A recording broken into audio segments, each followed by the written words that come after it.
Hi everybody, it's Tatiana, and I need to take my shoes off. Okay, wait, I'm super tall. Okay, today I have a book review. I will be reviewing Giovanni's Room by James Baldwin. This was my first James Baldwin read, and I won this in the giveaway that Dee Dee did on her channel. And this story is set in 1950s Paris, and it is basically following the main character, David, on his journey and struggle with his sexuality. He meets Giovanni during a time period when his fiance, or the woman he is waiting to accept his proposal, has gone on holiday or taken a break from him, and she is gone for 3 months.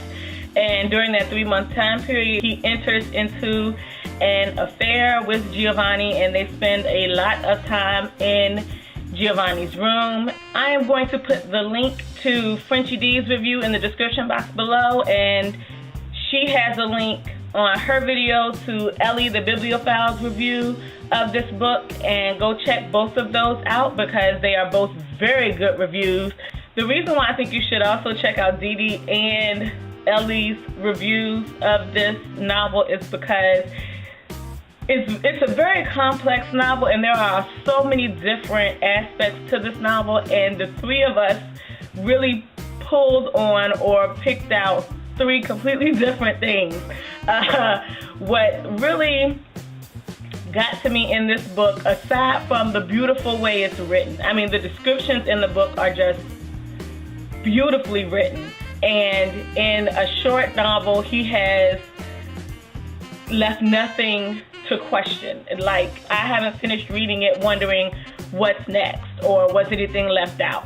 Everything is in this little novel. What really stuck out to me during this whole novel was this sense of doom and dread that permeated the novel. And it was like I was reading it waiting for the other shoe to drop, and you would get a little hint of it dropping, but then James Baldwin would pick it back up and keep going on with the story. And so you're waiting to see what has created or led up to this great sense of dread that the novel brought forth. You come to have a sympathy for Giovanni, you have a sympathy for David, you have a sympathy for Hella, his fiance, as you go through the novel. The minor characters, well, Hella's a minor character, but the other minor characters you really don't have that much sympathy for because they can be a little crass or crude. But for David and his questions that he's dealing with within himself and not really understanding or knowing how to deal with what he feels within himself. You have a compassion for him and a care for what he is dealing with. And then there is a like 5 or 6 page bitch fit on here that Giovanni has that is just, it is a window into Giovanni and his whole situation. It is one of the best bitch fits in print I have ever read. It is awesome.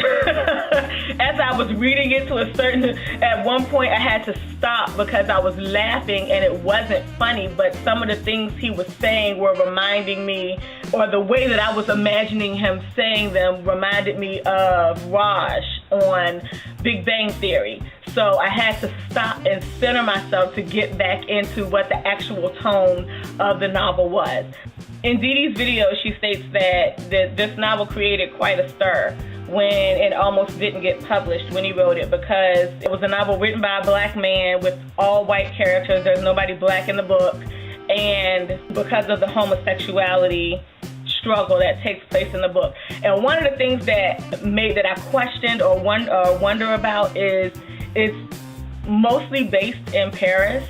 And I just wonder if James Baldwin either knew. I don't know a lot about James Baldwin, the author. When Frenchie D gave her giveaway, there was all of this, like, this flood of James Baldwin on almost all of my social media accounts. I would go to my Facebook page and go through my news feed, and there were multiple posts about James Baldwin, and same thing on my Twitter feed, and then with the reviews that were coming out on YouTube and videos that were put up discussing James Baldwin, I was like, okay, this must be the anniversary of something, either his birth or his death. But I hadn't heard about James Baldwin. So I don't know any of his history, but I do wonder if he placed this or set this in Paris because he felt that it would be more acceptable to the American readers during that time period to have something of this nature not happening on American soil. I kind of wondered that. Of course, James Baldwin died in 87, so it's not like I can ask him, but I am certainly going to research that.